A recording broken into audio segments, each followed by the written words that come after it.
Welcome to Orapa Mine, a brilliant deduction board game where you take on the role of a gem hunter. It's sort of like Battleship, but with a bit more logic.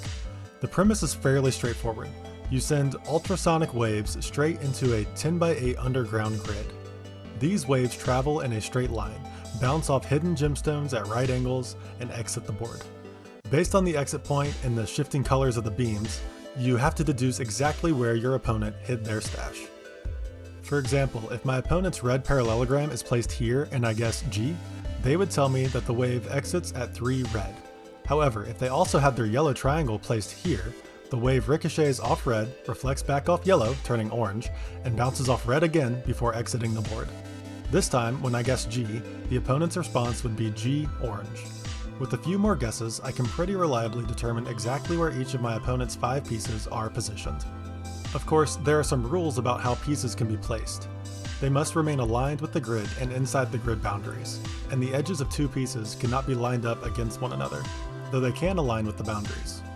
Now, I love this game, and I especially love winning it. But instead of developing a better deduction strategy like a normal person, I had a better idea. What if I just calculate every single legally possible board layout in existence? Just a quick afternoon project to memorize a few billion options? That way when my opponent places their pieces, I can just look them in the eye, say, layout 42,701. I know exactly where your triangle is.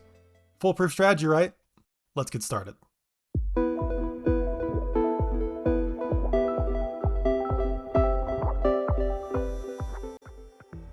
As a starting point, let's first figure out how many unique spots each individual piece can occupy on its own. In the base game, we're dealing with 5 distinct shapes: a large blue triangle, a large white triangle, a parallelogram, a yellow triangle, and a diamond. The diamond will be the easiest since it only has one orientation. It can occupy 9 different sets of columns and 7 different sets of rows for a total of 63 unique positions. Up next, we'll look at our large triangles. These each have 4 unique rotations, each with their own number of positions. However, the 2 vertical rotations and 2 horizontal rotations take up the same amount of space. Starting with the vertical rotations, we can see that it can occupy 9 different sets of columns and 5 different sets of rows for a total of 49 unique positions. We'll double this to 90 to consider both vertical orientations. Doing the same thing for the horizontal orientation yields 7 sets of columns and 7 sets of rows for 49 positions, or 98 when doubled for each horizontal rotation. Altogether, that means there are 188 ways to arrange the large triangles. Up next is the parallelogram. Once again, we have to consider the 4 different rotations, crank through some math, and wind up with 248 positions. And finally, the yellow triangle, where we will do the same and discover that it can go in 252 unique positions. Multiplying each of these values together gives us the massive upper bound of 139,158,093,312 unique arrangements. Unfortunately, this includes layouts where pieces intersect and have edges lined up against each other. Somehow, we will have to trim this number down to only include the legal orientations. I tried my best to think through whether there was a straightforward mathematical method to calculate how many positions are illegal, but despite my best efforts, I couldn't crack it. Instead, I decided I would need to simulate all 139 billion possible positions and check which of them are valid. With a little help from AI, I came up with this Python script.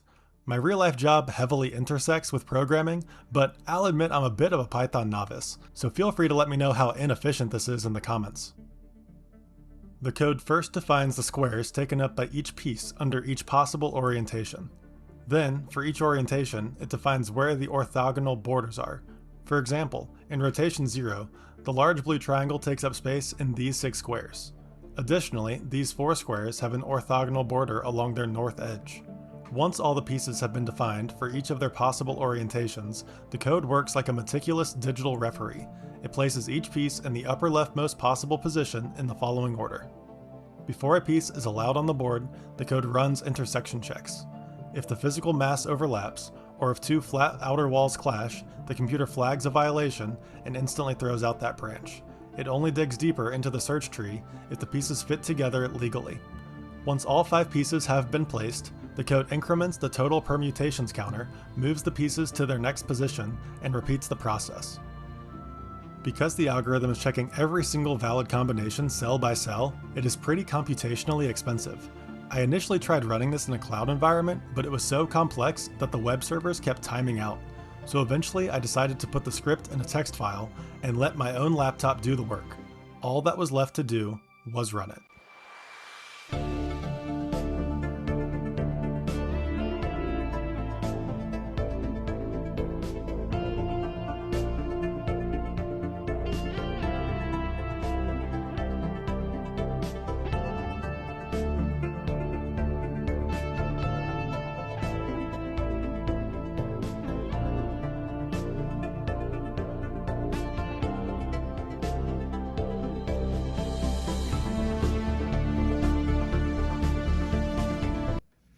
$3,404, $3,405,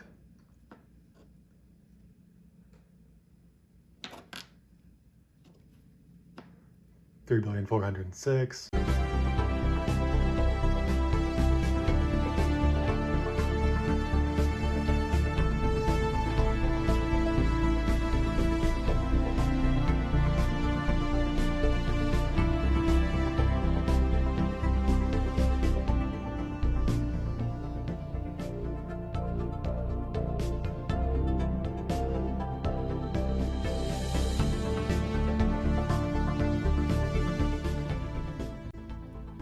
$21,575,469,856. According to some pretty patchwork code, that's the number of arrangements in Orapa Mine. Like I said, I'm a bit of a Python novice, and I'll openly admit this likely wasn't the most efficient method of simulating every possible position. In total, it took around 10 days of letting this code run in the background of my computer to arrive at this number. Now, an interesting quirk about this final total. It counts every mathematical permutation based on fixed grid coordinates. Because of this, our total includes duplicates created by rotational and mirrored symmetry. If you take a completed layout and rotate the entire board, the pieces are in the exact same relative positions to one another, but they occupy different row and column coordinates. The algorithm treats these as distinct mathematical solutions, so the number of truly unique spatial patterns is actually a fraction of that final count. Dividing by 2 for horizontal, vertical, and rotational duplicates still yields a pretty impressive 2,696,933,732 unique patterns. But as far as actually playing Orapa Mine, there are about 21.5 billion ways to arrange your board. Which one gives you the best chance of winning? I've got no idea.